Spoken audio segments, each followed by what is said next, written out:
Given his mental incapacity, the American people deserve to know who was running the country the last 4 years. Today, as we seek to answer this question, it is deeply disappointing but not surprising that most Democrats on this committee have chosen to all but boycott the hearing and have failed to call a single witness. They have chosen to ignore this issue like they ignored President Biden's decline. Their absence speaks volumes, an implicit admission that the truth is too inconvenient to face. By refusing to engage in this critical examination, they abdicate their responsibility to the American people. This de facto boycott is not just a refusal to participate, it's a refusal to serve the American people who deserve answers about who is truly leading their government. President Biden's decline did not suddenly begin in June of 2024. It was a persistent and obvious truth that was evident for years to anyone who was willing to see it. This reality did not require special insider knowledge or investigative reporting to uncover. We didn't need Jake Tapper and Alex Thompson to tell us what millions of Americans could freely observe with their own eyes. The truth was glaringly obvious. Anyone who was paying attention could tell that the emperor had no clothes.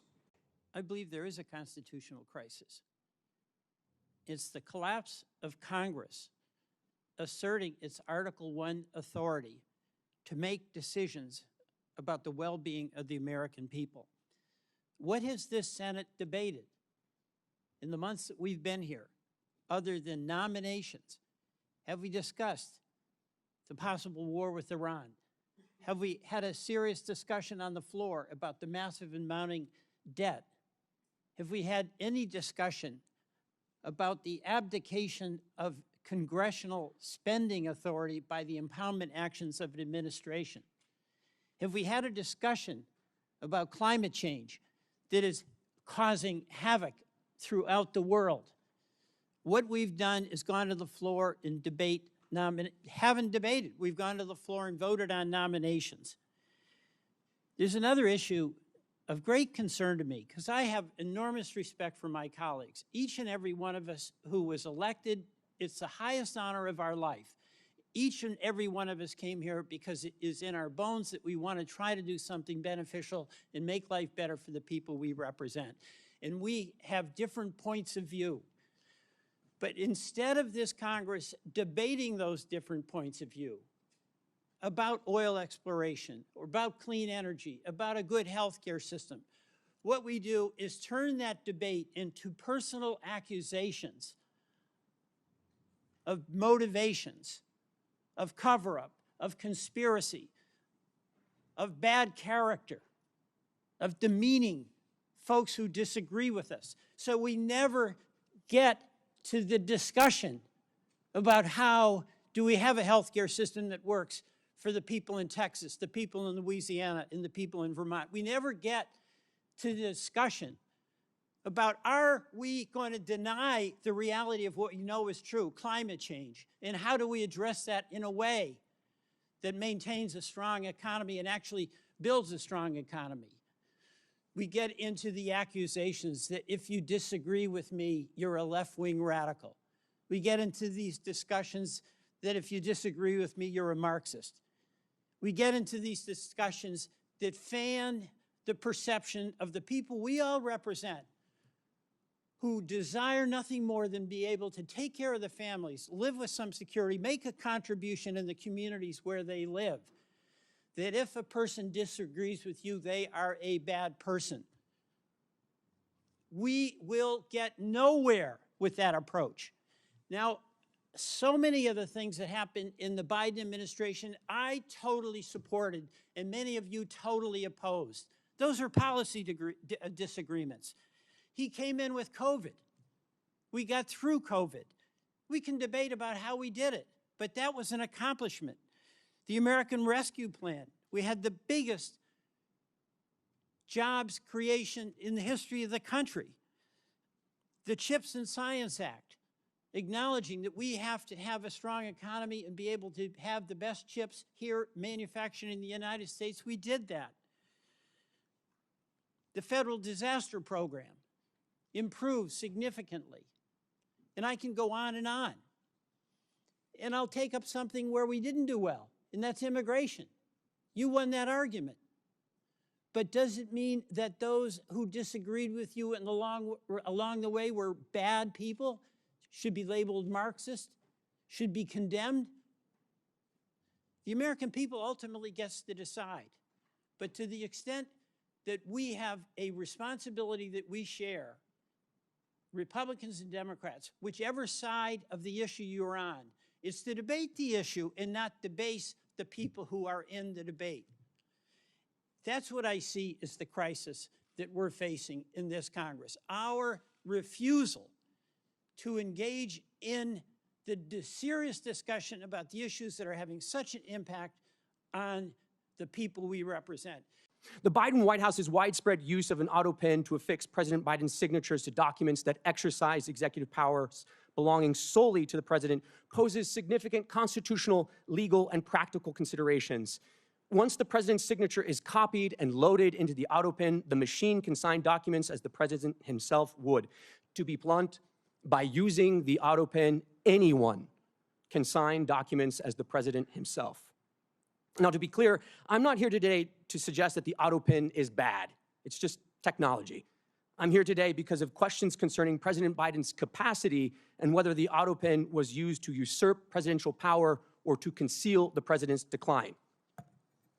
As the sitting president's mental acuity declined, potentially to the point of incapacitation, his administration's expansion of the powers of the presidency raises more questions than answers.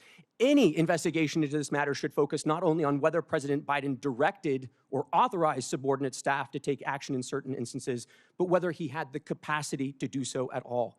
The 25th Amendment lays out clear procedures for what to do when the president is incapacitated. It was carefully drafted and informed by our nation's history. The Biden administration ignored it all to aggrandize executive power and push the country further in their preferred ideological direction. It is our obligation at this point to get to the bottom of these issues and to ask the important question as to whether or not the auto pen and other devices were used to cover and obscure President Biden's mental decline, undermining our national security and also the Constitution.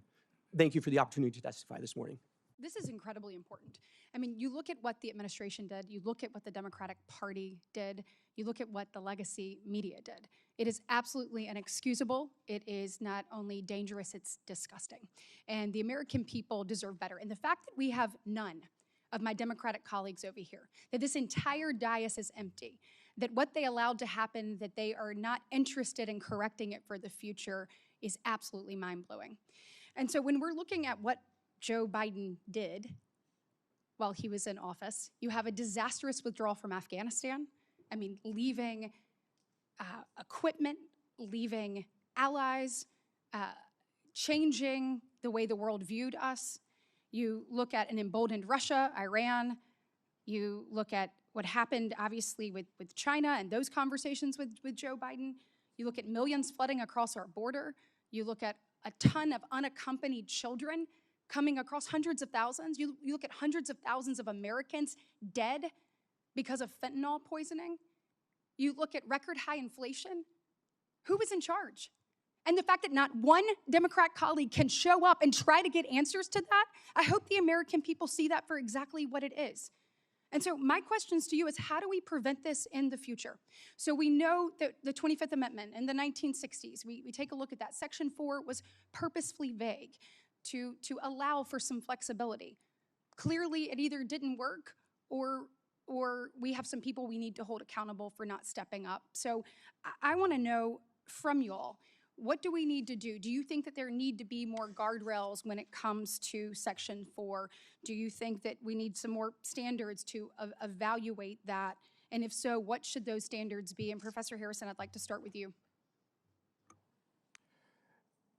Senator, this is the question about further implementation of the Section 4 is one that has not received a lot of attention because, fortunately, the country has not needed it very often. I think that this is a situation in which Congress's power is pretty limited because the Constitution by design put a somewhat vague but nevertheless meaningful concept, think which it- is ability on the part of the president Right, to and it act also means in the good hands of a faith. political process. That's the Yes, last thing and I'll good say. faith. Yes. And I don't Yeah, think, yes. obviously, we don't have that here. Mr. Ward, do you have any opinion on that? Yes, Senator. So you said, should we hold folks accountable and should there be some reforms? The Yeah. answer would be both. Yes.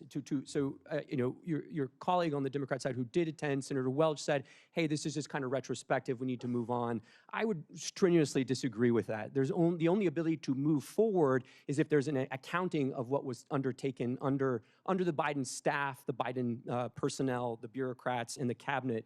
And one thing I'll just say is this very issue was debated by Republicans in 1988 in the Miller Commission report at the University of Virginia. Republicans had the open and honest, transparent discussion about the end of the Reagan presidency and whether or not there were other guardrails that needed to be imposed on the 25th Amendment. Some discussions were about the inclusion of a mental health professional on the White House medical team, whether the Surgeon General should oversee the inclusion of medical reporting as part of Section 4, Clause 4 of the 25th Amendment. All I'll say is all of those things have been set aside. There has been no legitimate discussion in the years since about how to make the 25th Amendment more robust and how it could actually operate in the instance that the president Right, and do we lacked need to more capacity. clearly define what unable means in the 25th Amendment? Oh, I think most certainly, and I think there should be. Look, the other issue, and a number of legal academics, former colleagues of Professor Harrison, have taken this up over the years. I mean, Professor Calabresi wrote about this 20 years ago, that there needs to be a more precise definition, and there are lots of issues related to succession. There clearly does, because, I mean, even from all of us from the outside, we're saying there is a problem. And the fact that we could get no one on the inside to actually take a look at what they already knew to exist and then be able to hold them accountable, we have to have other guardrails moving forward. And that is absolute. So we need to be talking today about what those guardrails are. I have a question. I'm running out of time. It's two things. One, senior staff. So I have been a senior staff member. You take an oath when you get to come and work in this body. You want to make sure you're doing what's best for the United States of America, for the state you serve, all of the things. Is there any way to hold senior staff accountable for either helping to cover up and or moving people to the side? Because it is clear that there are people within this administration that saw that, and they should be sitting in front of us today answering the question of why they turned their back on America, because that's exactly what they did. And so whether it's secretaries, whether it's people in the administration, or whether it is senior staff, we deserve some accountability and we deserve some answers. And then my last question will be for Mr. Spicer, legacy media. How in the world do we hold them accountable? If all of us on the outside can see it and we are saying, get to the bottom of this, but yet they refuse, what mechanism should we put in place to be able to hold them accountable for not actually following what is clearly in front of them? Senator, you're asking the right question. When it comes to accountability, it can't be overstated. When the Biden White House stripped 440 White House hard passes from independent journalists, they were attempting to control the narrative, to make sure that no one who wanted to hold them accountable was silenced. Part of what I think this administration has done so well is bringing in new voices, people from disparate backgrounds of all sorts, to ask the White House press secretary, to ask the senior staff, and to be able to hold them accountable. Part of it is allowing other voices in the media. We've seen what the legacy media did, but that's why I think the growth of independent media is so healthy for our democracy, and we need more of it, not less. Thank you. And then the senior staff question, please.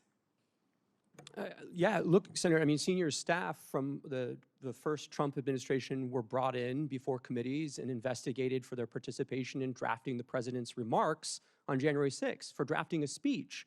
So if there was an effort by senior staff, the Politburo, as they seem to like to have called themselves, if they were purposely distancing cabinet members, evading difficult Q&A with press, all as an attempt to conceal the president's mental acuity, yes, they should be held accountable. Thank you. If you go back through our history, Senator, so Grover Cleveland, Wilson, FDR, JFK, President Johnson, President Biden, it's almost a Democrat sport to keep from the American people the health and acuity of the chief executive. They've been doing this for a long time, but this is of another level, especially as Mr. Spicer was mentioning, the complicity of the national media in obscuring this, but also that cabinet officers would go to the lengths of avoiding interacting with the chief executive because they were fearful that they would have to speak to his diminished capacity. And I'm running out of time, and it was of particular concern that the media seemed to never ask him about executive actions and policy. Favorite flavor of ice cream? Yes. Why he was pushing dangerous criminals into the interior of this nation? No. And that is why I think this hearing was so very important. What was coming out of this administration was a radical wish list, and certainly you can see it, what has happened and the consequences playing out right now. And now I